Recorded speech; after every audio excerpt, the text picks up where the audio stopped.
Olá, pessoal. Sejam bem-vindos, então, ao próximo tópico da primeira aula de introdução aos sistemas de RF do curso de projetos de RF. Bom, a aula de hoje vai tratar de conceitos básicos de telecomunicações. A ideia é nivelar o conhecimento de todos os alunos em sala de aula.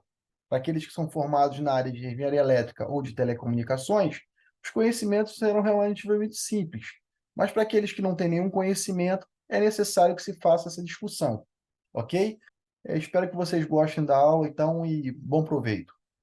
Olha só, eu trouxe aqui conceitos básicos de telecomunicações, ok? Então eu vou tentar falar de uma forma relativamente rápida, tá legal? E aí a gente vai, se vocês quiserem, eu vou correndo ou devagar. Não, professor, vai devagar, porque nós não estamos entendendo isso, não. E me parem também, professor, volta no slide tal que eu não entendi. Quero fazer essa pergunta, o senhor explicou, mas eu não entendi. Né? Interajam, ficar falando sozinho é meio chato. Galera, elementos básicos no sistema de telecomunicações, tá legal? Todo sistema de telecomunicações, ele vai ter isso aqui, uma fonte de informação, ou seja, quer seja ela digital, analógica, voz, dados, é a fonte. Esse dado ele vai ter que ser enviado para um destino aqui, ok? Ele vai ter que passar por um transmissor, por um canal de comunicação e vai ser recebido para ser entregue para esse usuário. Todo sistema é desse jeito. Esse canal aqui, ele pode ser pode ser um canal que a gente chama de conduzido, pode ser um cabo, canal físico, né, um cabo Ethernet, uma fibra ótica, um cabo coaxial, um par trançado, beleza? Telefones antigamente usavam muito par trançado. E o que acontece? Só que esse canal também pode ser o ar, né? O ar. E aí, quando esse canal ele é o ar, além de eu ter um transmissor, eu preciso ter uma antena para transformar esse sinal que no momento aqui, ele pode ser um sinal de voz, eu vou ter uma transdução aqui, essa transdução me transforma esse sinal de voz no sinal elétrico, esse sinal elétrico, num sistema cabeado, ele vai simplesmente transmitir. Se ele for um sistema sem fio, ele vai ter que passar por uma antena para transformar esse sinal elétrico numa onda eletromagnética. Tudo bem até aí? Tá tranquilo? Outra coisa, isso aqui é extremamente simplista. É extremamente simplista, porque aí a gente vai ter...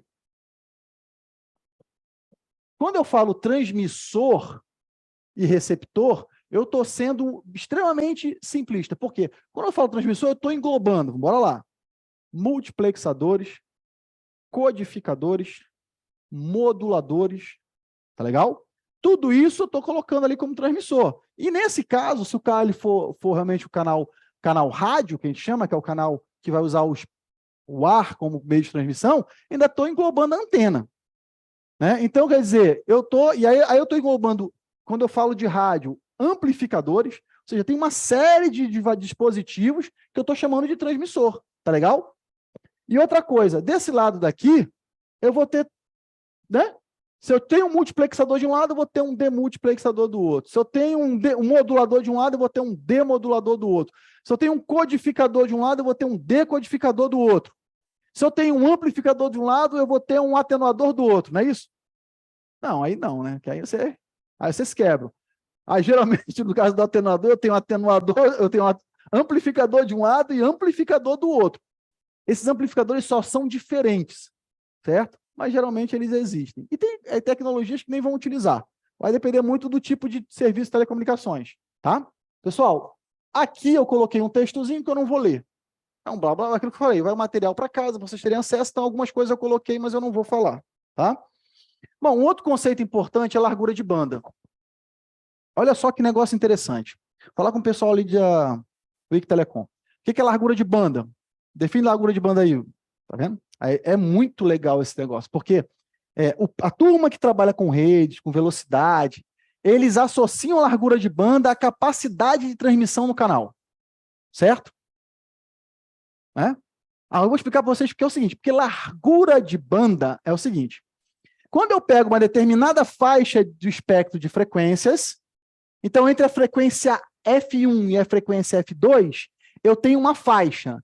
Essa faixa, eu tenho ali um canal, e esse canal ele ocupa uma largura de banda.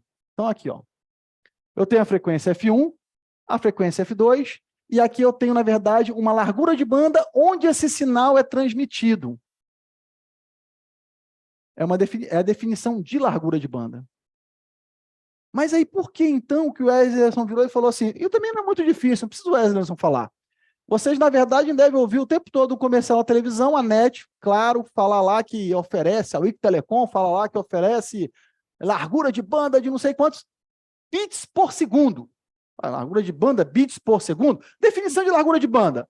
É uma faixa de frequência. Essas frequências elas são em hertz, certo? Então, aqui eu tenho um X megahertz, Y megahertz. Então, esse pedacinho aqui, ele é um pedacinho em megahertz, não em bits por segundo. Por que a largura de banda, um fala que é hertz, outro fala que é bit por segundo? Pelo seguinte, tudo bem, não está aqui não, né? Então tá bom, eu explico daqui a pouco. Pensei que fosse o slide seguinte. Mas eu vou falar para vocês. É porque quando a gente for ver nos slides para frente, o teorema de capacidade de Shannon, certo? Ele vai mostrar que a capacidade do canal, ou o throughput, a vazão daquele canal, ele é diretamente proporcional à largura de banda. Então, a pessoa vincula, né, o comércio vincula, que eu tendo mais largura de banda, eu tenho mais capacidade de canal. E, de fato, isso é verdade. É por isso que as tecnologias de rádio, elas vêm cada vez mais subindo de frequência, para que eu consiga larguras de canal maior, larguras de banda do meu canal maiores, para que eu consiga aumentar a capacidade de transmissão naquela faixa, naquele espectro, naquele pedacinho, naquela largura de banda, naquele canal de frequências, ok? Se o canal for mais estreito, eu tenho menos capacidade, se o canal for mais largo, eu tenho mais capacidade. Mas é só isso, professor Leonardo? Não, não é só isso. Você tem um outro fator preponderante para você avaliar lá essa capacidade do canal, que é o quê? Quando eu tenho o teorema de Shannon, eu tenho largura de banda e o que mais? Relação sinal-ruído. Então, a minha relação sinal-ruído, para mim, precisa ser boa. Tá legal? Mas daqui a pouco eu vou entrar onde o Kitson falou da questão da modulação. Isso, de fato, faz com que a gente consiga mais taxas de transmissão, a gente vai entender como. Bom, dentro dessa questão de largura de banda, eu trouxe para vocês aqui o seguinte. Essa fotografia é um sinal de voz no domínio do tempo. Beleza? É aquele rabisco ali. E aqui eu tenho o sinal de voz no domínio da frequência. É onde a gente chama de espectro de frequência. O espectro do meu sinal de voz. Vocês já tinham visto isso? Em telecomunicações, a gente estuda, analisa, projeta sistemas no domínio da frequência. Olha, o que leva um sinal do domínio do tempo para o domínio da frequência? Olha lá. Que transformada? Quantas transformadas? A gente tem várias transformadas, mas as três principais, quais são?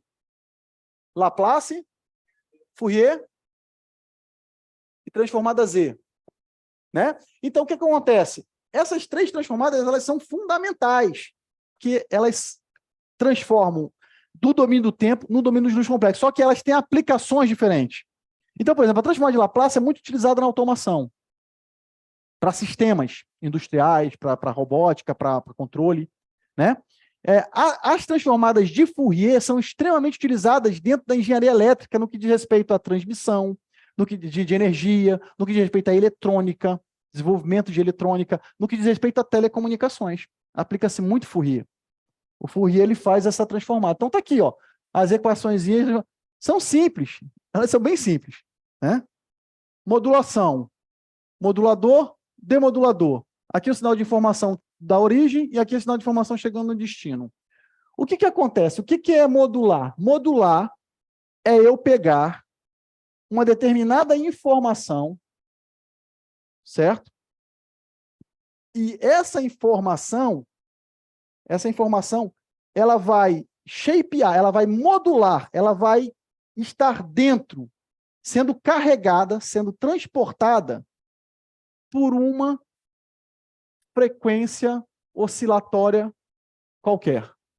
Essa frequência de oscilação única qualquer, constante, ela é chamada de portadora. Por que portadora? Porque ela carrega o sinal de informação.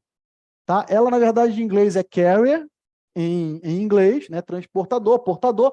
E aí, a portadora, ela é chamada, tem esse nome porque ela carrega o sinal de informação. Esse sinal de informação vai aqui dentro. Certo? E aí, quando eu faço esse cara nesse daqui, ele vai sair um sinal que não é nem esse nem esse. Beleza? Tá aqui. Aqui, eu consigo transmitir desse outro lado aqui, o que eu faço? Eu tenho que ter um procedimento em que eu pegue e consiga tirar esse cara desse daqui, que é a demodulação. Né? Então, aqui é como se eu tivesse carregado, aqui fosse um caminhãozinho, eu tivesse carregado a carga aqui dentro, e aqui eu tenho que descarregar. Legal? Gente, esse processo de modulação, ele pode ser analógico, ele pode ser digital, o sinal pode ser analógico, o sinal pode ser digital, então existe uma infinidade de modulações. E elas são fundamentais das telecomunicações. Aí, a minha pergunta para vocês bom, isso aqui está meio que dizendo o que eu acabei de falar, novamente eu falo, eu vou botar uns slides, são só texto, para que vocês possam ler em casa. A minha pergunta para vocês é, por que eu preciso modular? Por que eu só não transmitia o sinal do jeito que estava? Alguém sabe responder por que eu preciso modular? Por que eu preciso modular? Pessoal, vou dizer para vocês, a resposta é simples.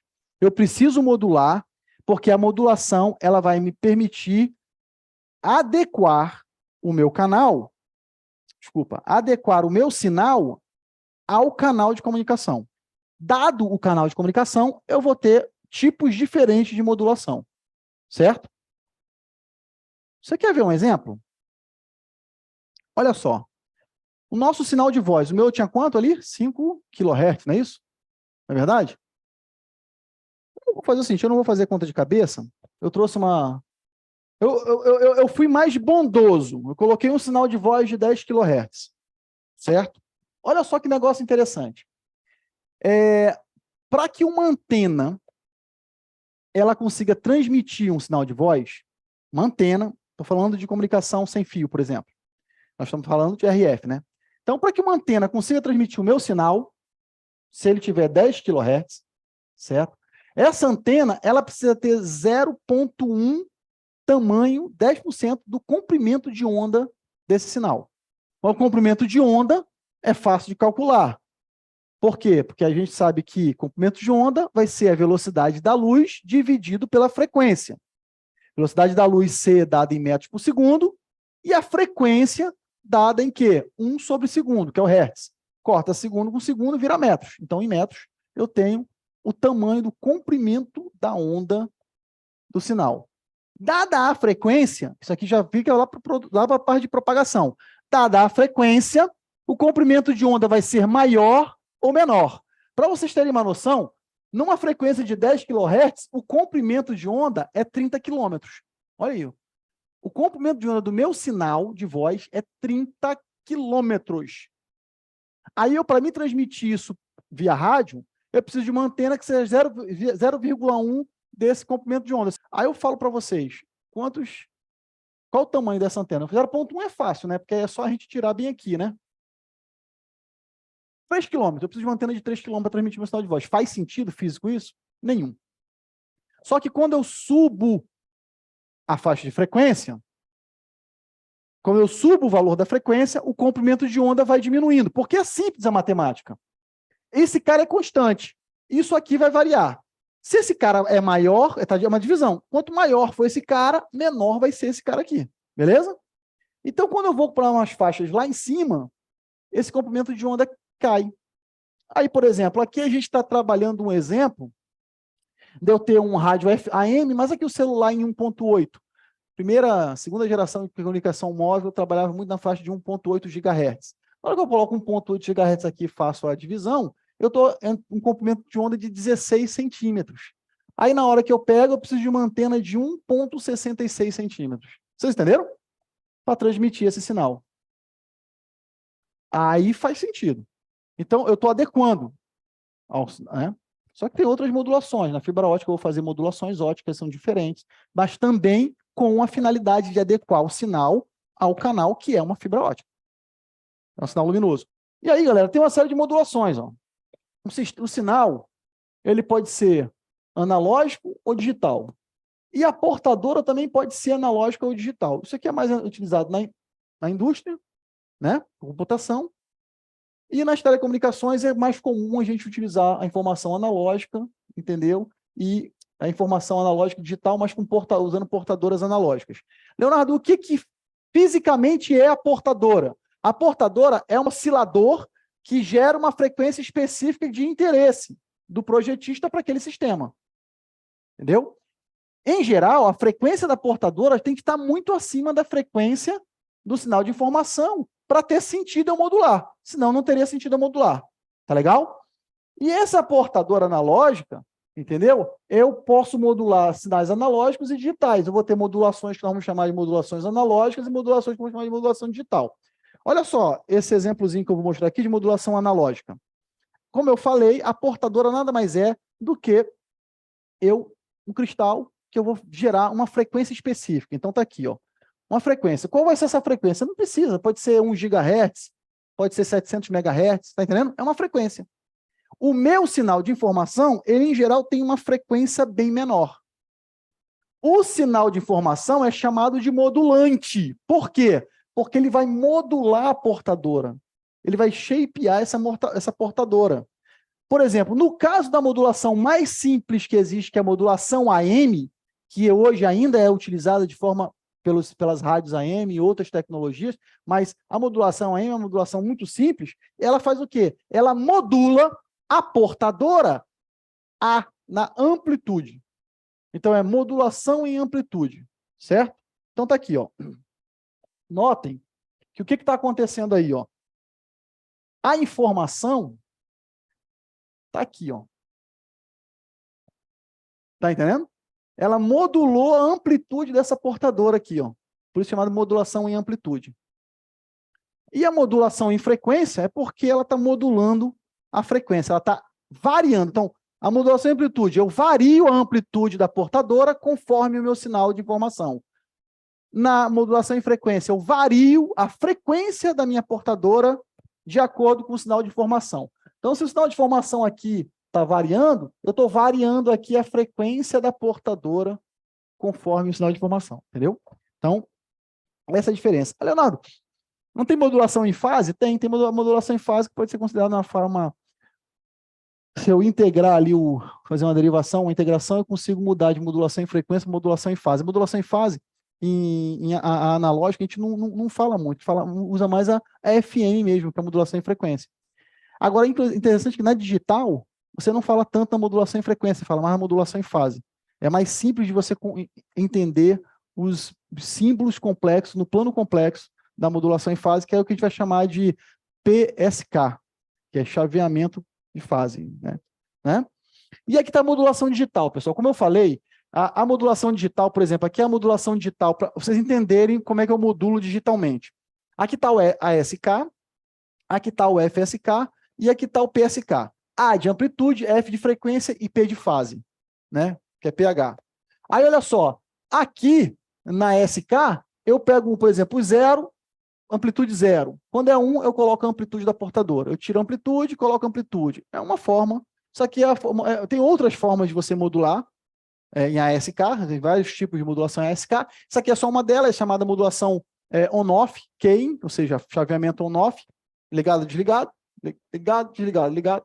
Conforme é 0, desliga, e aí deixa passar a portadora, chaveamento, deixa passar o sinal da portadora, não deixa, né? Deixa passar o sinal da portadora, não deixa. Aí você fica chaveando.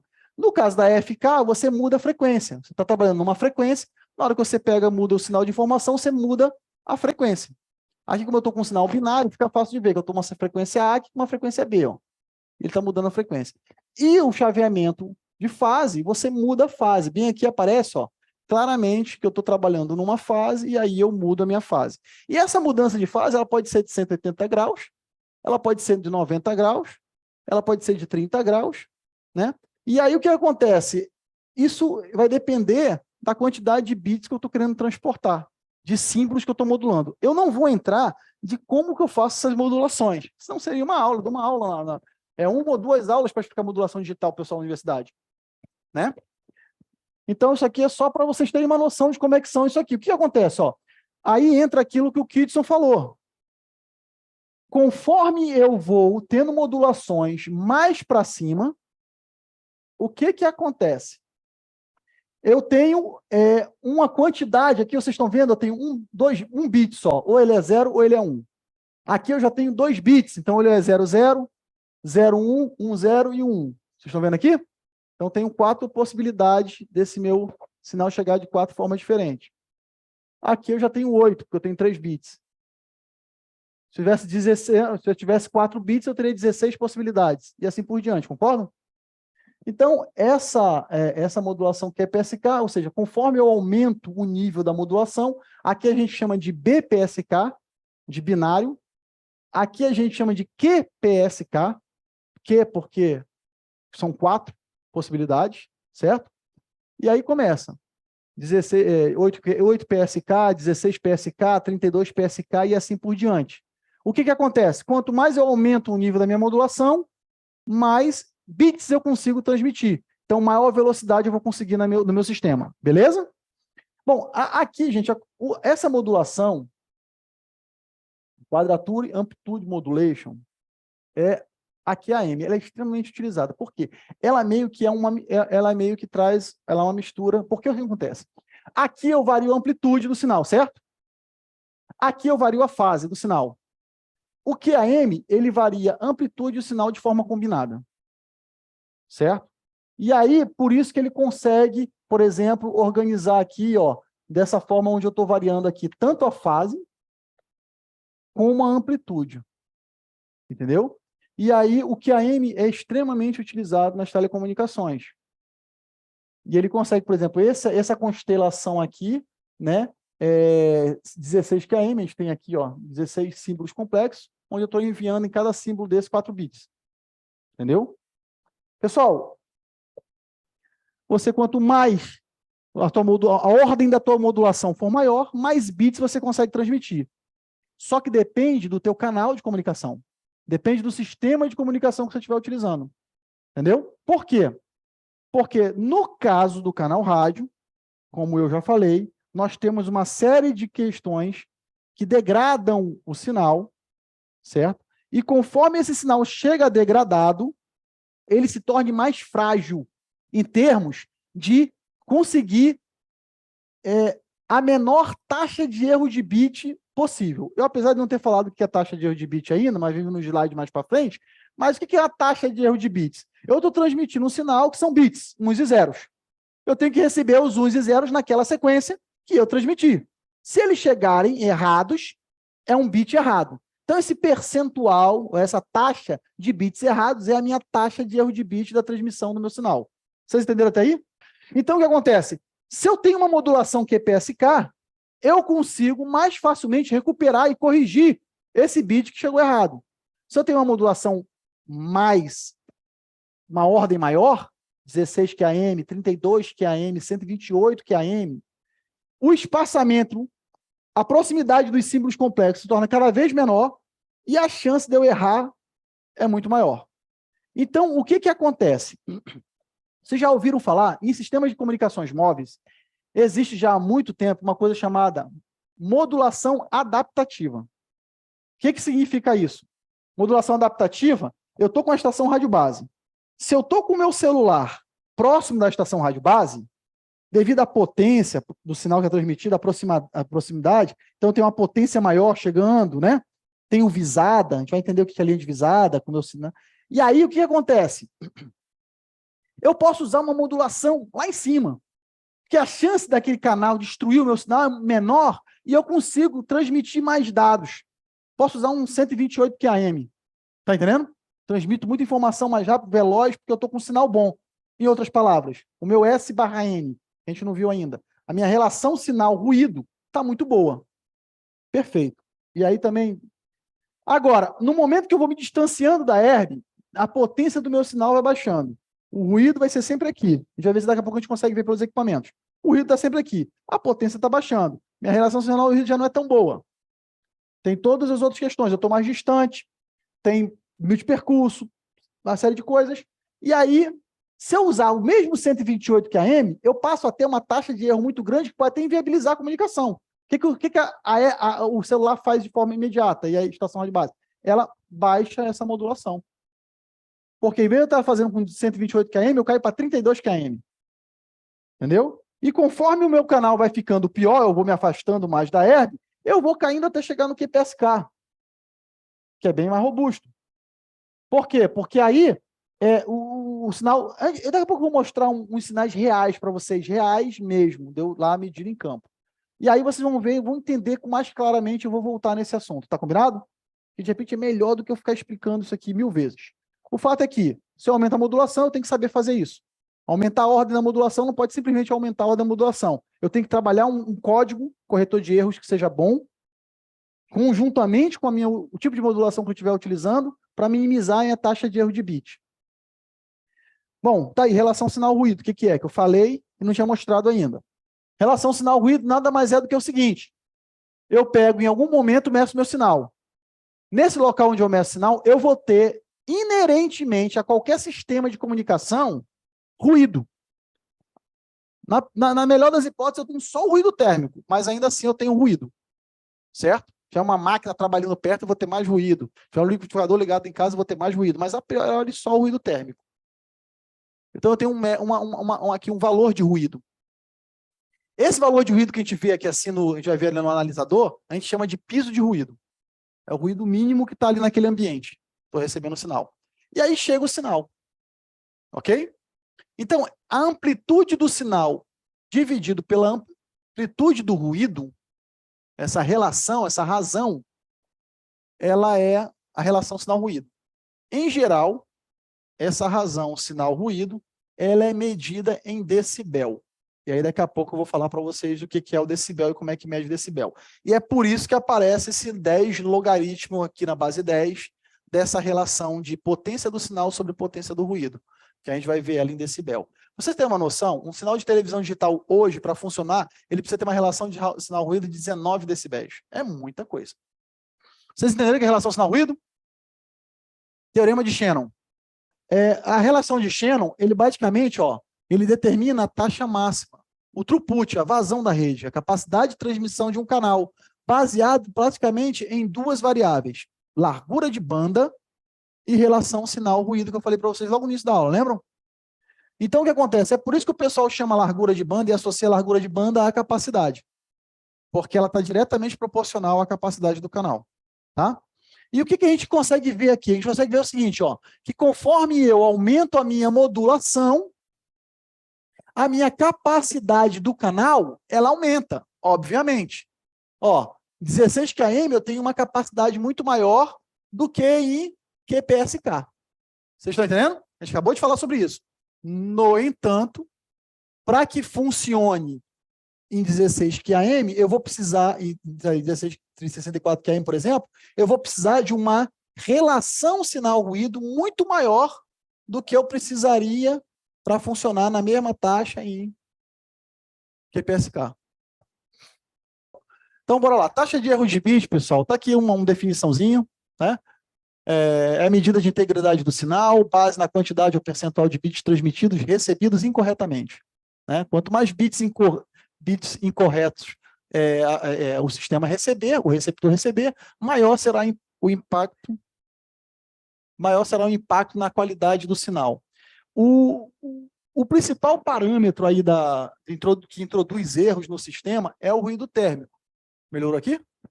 É o ruído térmico. Por que a gente está citando o ruído térmico o tempo todo, tá? Mas existem outros fatores, desvanecimento, interferência, seletividade, que a gente vai comentar, principalmente quando a gente está falando da parte de propagação, que no caso dos sistemas rádios, isso aí contribui para que a gente tenha uma maior taxa de erro de bit. E é o seguinte, a taxa de erro de bit, olha aqui, mais ou menos aquilo que eu estava tentando explicar lá atrás. Conforme eu vou aumentando o número de bits transmitidos, entendeu? Aqui eu tenho duas relações, ou seja, uma relação C sobre N necessária para uma taxa de erro de bit de 10 a menos 6, ou seja, um bit errado em 1 milhão, né? E aqui em uma relação sinal-ruído para uma taxa de erro de bit maior, ou seja, um bit errado em 1000 bits. Ou seja, o que eu estou querendo dizer é o seguinte, que aqui eu erro mais do que aqui. Tá claro? Tá bom? Então, notem que a minha relação sinal-ruído, para mim errar menos, ela tem que ser maior. Eu tenho que ter uma relação sinal-ruído maior. Entendeu? Para mim errar aqui mais, ó, ela já é menorzinha. Tá? Então, isso aqui meio que é uma tabelinha que mostra essa relação de C sobre N e BER para esses diversos tipos de modulação para a taxa de erro de bit 10 a menos 3 a 10 a menos 6. Agora, um outro gráfico interessante, talvez mais interessante da gente ver o que eu estou querendo explicar, seja esse. Por quê? Vamos pegar aqui uma taxa de erro de bit de 10 a menos 6, está bem aqui, ó, que é muito utilizada em performances de sistemas rádio. Você ter pelo menos um único bit errado para ser aceitável a tua comunicação chegar límpida, corrigida, clara, audível ou visual, bacana, 10 a menos 6, ou seja, um bit errado em 1 milhão. O que acontece? Nota que a relação sinal-ruído, ó, se eu estou trabalhando com uma modulação maior, de mais alta ordem, 64 QAM, né? Eu transmito um número muito maior de bits, eu preciso trabalhar para me ter esse valor de erro, esse percentual de erro, eu preciso trabalhar com em torno de 25 dB de relação sinal-ruído. Para você ter 25 dB de relação sinal-ruído, tu tem que estar com um sinal muito forte chegando no teu equipamento, tratando-se de rádio. Né? Você tem que estar com um sinal, uma onda eletromagnética chegando com muita amplitude ali, para você ter uma relação de 25 dB. E aí o que acontece? Mas, se eu não tenho 25, ou seja, se eu estou trabalhando com uma relação sinal-ruído de 14 dB, aí eu não consigo trabalhar com 166, porque se eu for trabalhar com aqui, eu vou ter essa curva, ela tá indo nesse sentido. Isso aqui está aumentando a taxa de erro, tem uma taxa de erro altíssima lá em cima. Vocês estão compreendendo? Ou seja, para mim ter a mesma taxa de erro, usando 4P, eu consigo uma relação sinal-ruído bem menor, de em torno de 14 dB, né? 13 dB aqui. Ou seja, se eu tiver com a minha potência mais fraca, chegando no meu receptor mais fraco, o ruído está aqui, está parado. A potência chegando mais fraca, eu diminuo minha relação sinal-ruído e eu consigo reconhecer, eu tenho uma taxa de erro de bit de apenas 10 a menos 6, utilizando o 4QPSK, que é o 4PSK. Beleza? Então, isso aí mostra o quanto, né, você tem que ter esses pesos analisados de forma muito, muito calma. A questão do qual é a modulação que eu vou utilizar, mas qual é a condição de canal que eu tenho para receber aquela informação. Então, pessoal, falando dos códigos corretores de erro, eu trouxe uma animaçãozinha, mas só para explicar como é que seria isso. Vamos supor que eu tivesse uma informação e quisesse transmitir ela por um canal de comunicação. Né? Podia ser que do outro lado, na hora de eu receber essa informação, eu tivesse um pequeno erro nessa informação, certo? Então, o que eu faria para tentar resolver o problema desse erro? Eu criaria redundância no momento de eu transmitir o sinal. Então, ao invés de eu transmitir foi ótimo e receber fui ótimo, eu transmitiria com redundância, bit de redundância, onde que eu teria ali, ó, por exemplo, 2 foi ótimo, certo? E aí seria um certo, um errado, né? E agora o que eu precisaria no meu receptor seria decidir qual daquele ali é o certo ou é errado, certo? Para mim decidir, eu preciso inserir algoritmos que sejam capazes de realizar essa detecção. Então, aí o que acontece? Eu tenho uma infinidade de códigos que me fazem com que, por exemplo, no momento que eu coloco ali aquele algoritmo, ele descobre que por exemplo, eu coloquei aqui o seguinte algoritmo, nesse caso que eu estou mostrando aqui, ó, foi ótimo, mas aí, no momento que eu boto aqui, ó, aquilo foi ótimo no meu transmissor, aí o receptor vai ter a capacidade de saber que não pode ser aquilo fui ótimo. A gente vai falar, não é? Então, fui está errado, é aquilo foi ótimo que ele quis dizer, certo? Beleza. Quando a gente está falando de dados, informação, funciona mais ou menos da mesma forma. Eu tenho ali, transmito e tenho um bit errado. Através de diversos códigos e algoritmos, eu consigo corrigir aquele bit errado de 0 e colocar ele 1 novamente, de acordo com o que ele tinha sido transmitido. Eu não sou um cara especialista em códigos, e nem vou falar muito disso, só queria que vocês tivessem uma noção. Um dos códigos hoje, entendeu? Diversos códigos são utilizados, códigos turbos, códigos convolucionais, códigos BCH, mas um dos códigos que tem estado muito em alta, e principalmente no 5G, pela sua capacidade de desempenho de correção, de melhoria de performance do sistema, são os chamados códigos LDPC, certo? Então, olha só, esses códigos LDPC, que são os Low Density Parity Check, a tradução deles, da sigla, não é uma coisa nova, é uma coisa relativamente antiga, desde 62. Esse carinha aqui, chamado Robert Gallagher, ele tinha já feito estudos e propostas do uso desse tipo de código.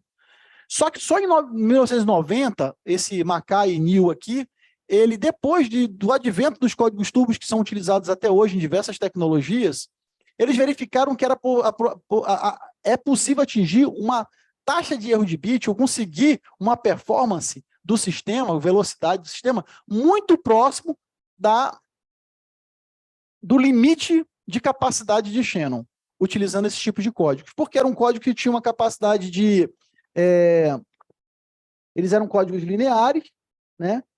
Isso aqui eram códigos lineares que tinham um desempenho muito bom para as comunicações móveis e conseguiam atingir valores de correção que davam ou seja, eu conseguia transmitir muitos bits e conseguir corrigir esses bits com muita eficiência, beleza?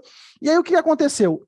Esses códigos LDPC passaram a ser utilizados, a ser considerados para as tecnologias de quinta geração, 5G, e também para os adventos das novas TVs, os novos padrões de televisão digital do mundo. A gente vai ver na aula de amanhã que eu tenho alguns padrões de televisão digital no mundo que já estão em uso, certo? Por exemplo, na Europa, a gente já tem lá o DVB-T2, que é a evolução do DVB-T de alguns anos atrás, que é um novo padrão de TV digital da Europa, que já usa esse tipo de código. A gente, por exemplo, tem o ATSC 3.0 nos Estados Unidos, entendeu? Que também é uma evolução do ATSC que já existia nos Estados Unidos lá de TV digital, é o padrão de TV digital deles, americanos, que inclusive está sendo testado aqui no Brasil para ver se a gente adota. E eles usam códigos LDPC. O próprio ISDBT avançado, que é a evolução do ISDBT japonês, também usa códigos LDPC, por conta dessa robustez, dessa capacidade. São códigos lineares. Os códigos lineares, geralmente, eles trabalham com matrizes de paridade. Então, de forma bem simplista, como que funcionaria essa correção? Eu teria ali os bits de informação e eu criaria matrizes de bits de paridade, bits de redundância. E aí, então, eu transportaria, ou seja, eu teria uma matriz que eu chamaria de matriz de verificação de paridade. Quando eu coloco o meu sistema, minha informação no canal, transmito, e aí ela passa pelo canal, sujeita a ruído, a interferência, a multipercurso, ela pode chegar do outro lado com algum erro.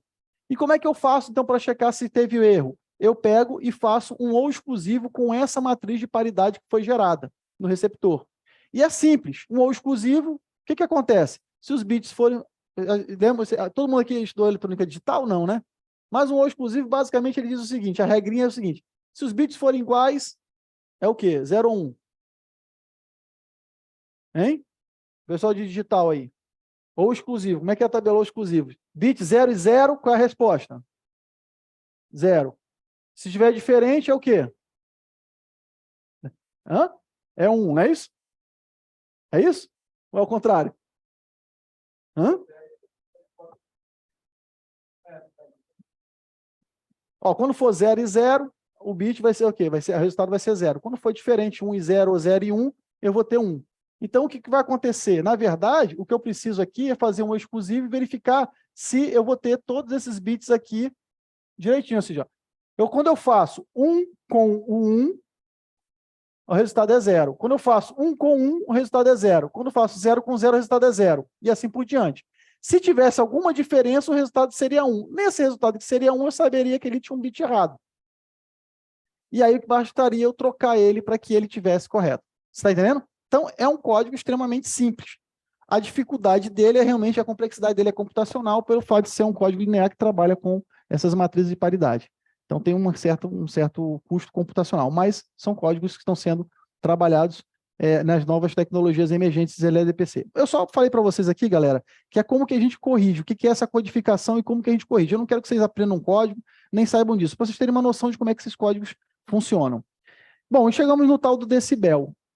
O decibel nada mais é do que uma ordem de grandeza para que eu trabalhar as unidades lineares de medida de potência. Tá? A Malha acho que está querendo entrar aqui, Tião. Então, aqui, ó, o decibel é o logaritmo na base 10 da razão entre duas medidas que estão sendo comparadas, certo? Então, duas medidas de potência. Ele surgiu com a necessidade de representar números muito pequenos e muito grandes, de uma forma mais fácil. O que eu quero te dizer é o seguinte, bom se a gente tivesse aqui um quadro novamente, mas como eu uso a escala logarítmica, conforme esses números vão ficando muito grandes, na escala logarítmica, a distância entre eles não é tão grande como é na escala linear. Então, por exemplo, é muito comum em sistemas rádio eu transmitir um sinal com 100 watts, 200 watts de potência, lá na torre lá de transmissão, broadcast, certo? E esse sinal chegar aqui num receptor com 0,00000001 watt de potência. Vocês estão entendendo a discrepância de valores? Eu trabalho com 200 watts e 1 miliwatt de potência. Então, para que eu não trabalhe linearmente com diferenças tão grandes, eu transformo tudo isso para dB. E uma outra facilidade é que as razões de perdas e de ganhos, por exemplo, se eu quisesse saber qual que é a perda, por exemplo, se eu trabalho com 200 watts de potência de transmissão e na recepção eu tenho 0,1 miliwatt. Qual foi a minha perda? A minha perda ia ser um fator multiplicativo. Foi uma perda de X vezes. Concordam comigo? Eu teria que fazer isso para isso o quê? Dividir um pelo outro. Certo? A potência que chegou, dividido pela potência que foi transmitida. Eu saberia quanto foi que eu perdi de potência nessa transmissão. Vocês estão entendendo o que eu estou falando? Beleza, galera? Vamos lá. Quando eu trabalho com dB, com a escala logarítmica, em vez de eu ter esses fatores multiplicativos para me ver quanto que eu perdi, ou, por exemplo, quanto que eu ganhei, se eu estivesse falando de um amplificador, o fator multiplicativo seria uma coisa, né? Ou seja, eu teria aqui um valor de 10 watts da entrada e sairia com, sei lá, 1000 watts na saída. Eu amplifiquei o sinal. Então, se eu tivesse que saber qual foi o valor de ganho, eu falar assim, eu ganhei 100 vezes. Saí de 10 para 1000. Vocês estão entendendo? Então, isso é muito mais complicado de trabalhar do que se eu simplesmente trabalho com uma soma ou uma subtração. Quando eu vou para a escala logarítmica, aquela propriedade de logaritmo, de que logaritmo de dois valores, né, quando eu falo assim, logaritmo de valor A vezes logaritmo, logaritmo de A mais B. Concordam comigo? Então, o que é multiplicação vira uma soma, o que é divisão vira uma subtração. E aí eu passo a trabalhar isso, quando eu trabalho tudo na faixa da escala logarítmica e decibel, eu passo a tratar isso com soma e subtração. Se torna muito mais simples. Eu tenho um slide, daqui a pouco, que vai mostrar isso claramente. Olha só. Como eu falei, se eu tenho uma potência, por exemplo, vamos lá, um exemplo aqui, se eu tivesse um sistema de amplificação, onde na entrada do amplificador eu colocasse 30 watts de potência. Na saída do amplificador, eu passei a ter 60 watts de potência. Então, se eu trabalhar nessa escala linear, eu vou dizer que eu fiz o quê? Que eu dobrei a potência, dupliquei a potência, não é verdade? Então, foi 2 vezes mais potência. Isso é muito ruim de se trabalhar num projeto. É muito mais simples eu fazer o seguinte, eu pego a potência de entrada pela potência de saída, certo? A potência de saída, me perdoa, pela potência de entrada, 60 dividido por 30, faço 10 log disso, e esse 10 log disso, eu vou dar a unidade, ou a unidade não, né? Eu vou chamar de decibel. 10 log dessa razão. Essa razão aqui, é o dobro. É aquelas 2 vezes que a gente chegou à conclusão. Só que quando eu faço 10 log disso, eu digo o seguinte, eu aumentei em 3 decibéis o sistema. Então, se eu colocar a entrada em decibel e a saída em decibel, eu vou ter aumentado em 3 decibéis o valor da minha potência. Vocês querem ver um negócio?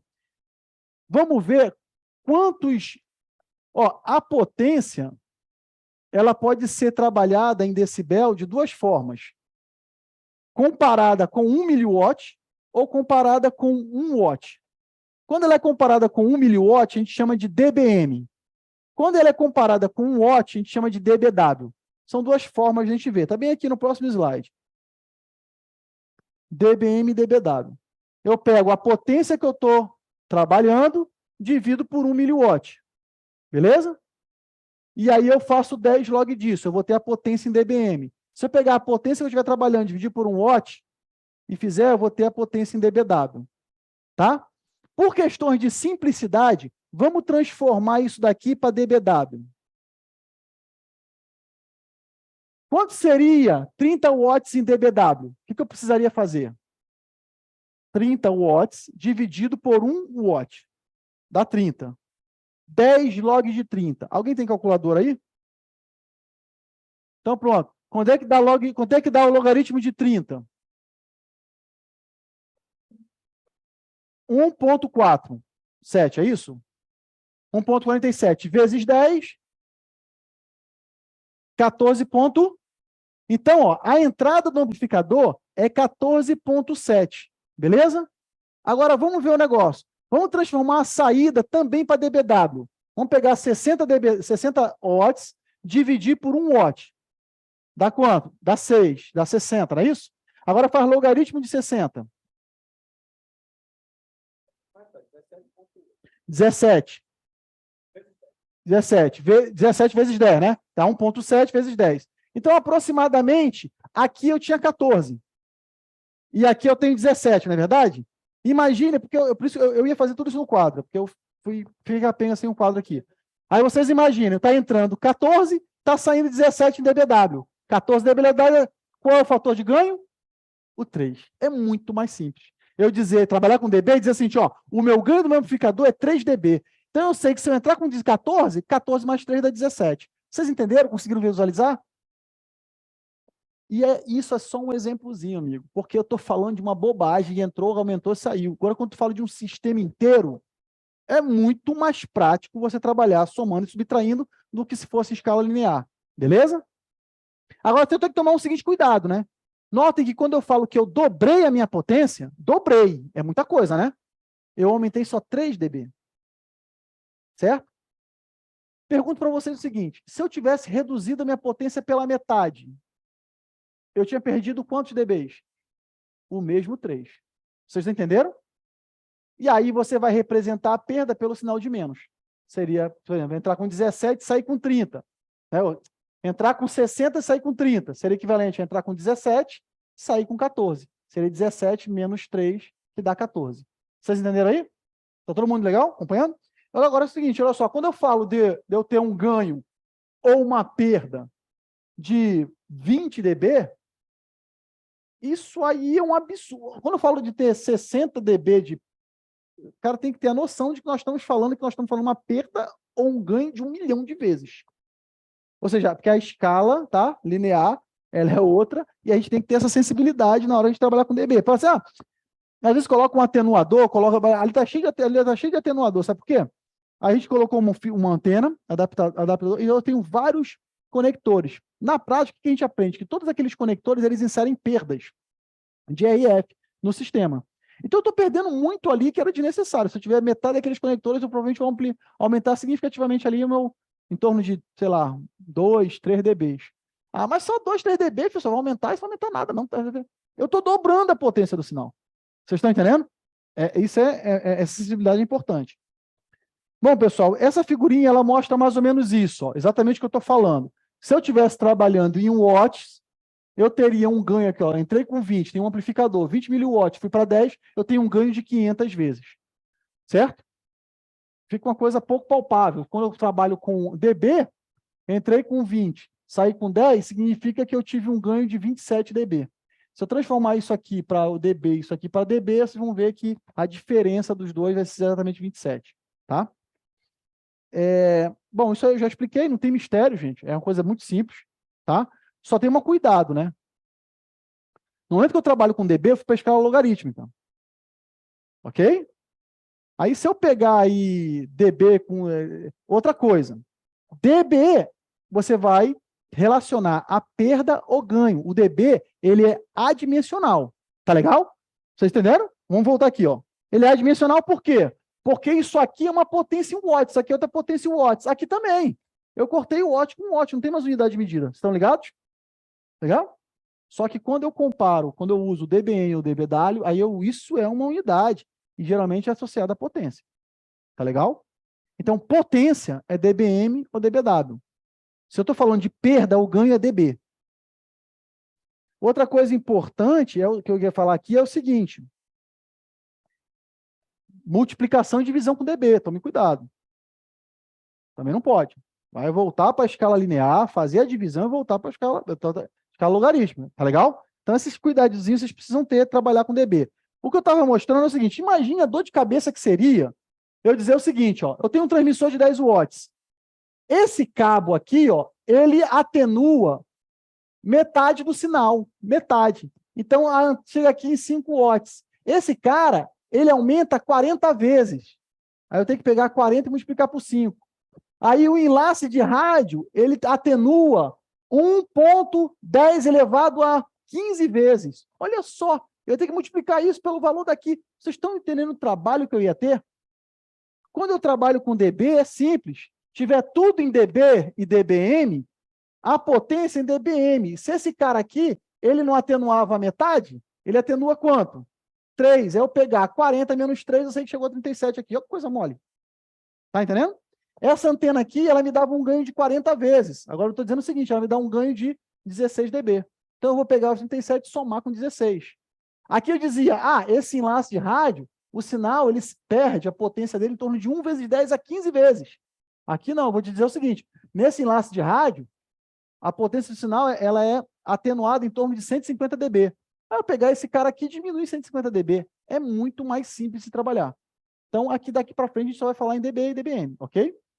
A gente não vai trabalhar com escala linear, a gente vai ter as referências. Geralmente, às vezes, no datasheet, você para fazer um projeto, você precisa saber quanto a potência, saber consumo de energia, uma série de coisas. Mas na hora de fazer um projeto de RF, preferencialmente trabalhar com dB. Tá legal?